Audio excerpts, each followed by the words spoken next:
Welcome back into Talking Fitchburg. Joining today from the Department of Bank Trade Consumer Protection is our friend Michael. He is back. How you doing, sir? I'm doing well, thank you.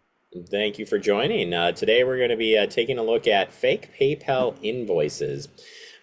You give me a list of topics each month, and I take a look at those, and I'm like, yeah, maybe with this one, and you're like, this one's interesting because it's been hitting quite a bit, and I had not heard about this, so this is going to be a good one to pick up on here. And I always like too when you pick on like ones like, hey, this is what's hot right now, so to speak. But interesting enough, PayPal. Somebody impersonating PayPal essentially here and trying to get your money from you from maybe something you didn't purchase. You hit on it. We talked about this definitely is something that is spiking right now. We've seen it the last couple of months, a definite uptick in this specific scam coming from PayPal. And what's happening is these consumers are receiving invoices, whether it be through text message or email, and it looks like a legitimate PayPal invoice. But they're for purchases that they didn't make, and they're really not recognizing them. And so they're kind of questioning, did my account get hacked? Did maybe the bank account get hacked? How did I make this purchase? But it's creating enough of that suspicion where they're second guessing it. And it looks very legitimate. So unfortunately, some people are being victimized with it. And how are they reaching folks? How are they catching people? Because is it a phone call? Is it an email? Is it a text? Most of them are email invoices because that's oftentimes if you're going to have that account, you have to have it tied to it. But there are some text messages. If you have potentially, a PayPal account or it's linked, they'll get some of those through saying, "Hey, here's your invoice. Click on the link to see it." But email is where most of them are happening because that in that email it includes the invoice itself, both as a graphic and an attachment.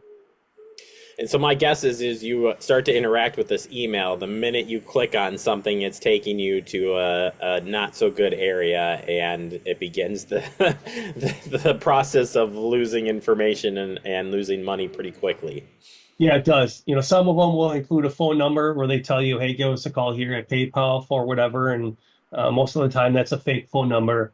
In other scenarios, they're going to have you click on a link and take you someplace that looks like PayPal's official site, and then have you make a payment for it or run through. One thing there too is if you go to that PayPal account and it looks similar, if you used it before, oftentimes it saves some of your info. If it just looks like a blank slate, that's another red flag. Other times too, that invoice itself is going to have a couple little things that you're probably going to key on that are similar to other scams that you see.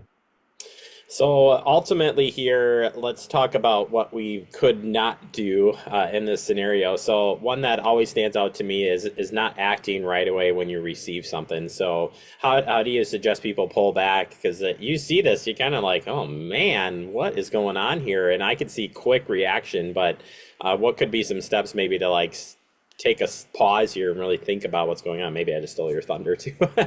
No, no, no, it's good. The first one is to take that pause, and read the message for what it's saying. If most of these invoices we're seeing right now are for cryptocurrency or telecom services, and sometimes some obscure products. So, the first question you ask yourself is, did I order that product? Did I order a new cell phone? Did I subscribe with a new carrier? Did I buy cryptocurrency? And I mean, if the answer is no, not at all, then that right there is going to tell yourself this is probably fake.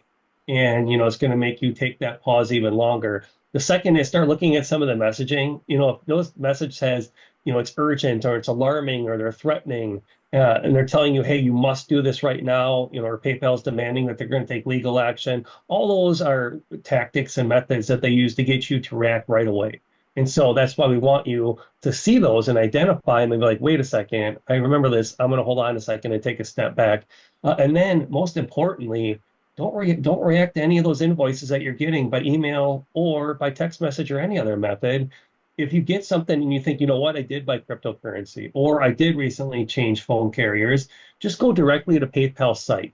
You toss in a search engine, put in their website that you know is real, go there, log in. You probably find that it is fake. And or of course on that website they'll also have a phone number. Give them a shout on their legitimate number you know is real. Yeah, and full circle this. You said that this is you're receiving reports of this a lot. So this process is playing out right now. A lot of people are following, taking the shortcut, so to speak. Maybe we're not accusing anybody of doing that, but follow, just walking yourself into the scam. So I think, know that it is working. At some, unfortunately, is working, and it's just again trying to recognize these warning signs. I think, as you had mentioned, and just try to pull back a little bit and like, okay, I gotta have to take that extra step, but the alternative is not so pleasant, Mike. It isn't. I also think that it's a great indicator that some of these consumers are still reporting it and letting us know. So we have opportunities to have these conversations and share that information and let everybody know, hey, we're seeing a spike in this right now. And unless if you don't file a complaint or don't give us a phone call to let us know you're seeing it, we don't have that opportunity. So all those things together help us make sure we keep our fellow consumers protected as well. Yeah, don't be ashamed. I've said it many times, and I'll repeat this over again. I walked myself into a pretty crappy scam off of ignoring everything Michael told me, and I still regret it to this day. But it's left me marked with, okay, now I have to do my due diligence every single time, and keep my guard up. And I think your guys' stance is keep your guard up, report it, find the information, and guess what? Michael has the information for you at a website and a great phone number for you. You don't have to repeat the phone number, but check out the website, Michael. I seriously, people need to check it out. It was redone earlier this year. It's got just plethora of great information.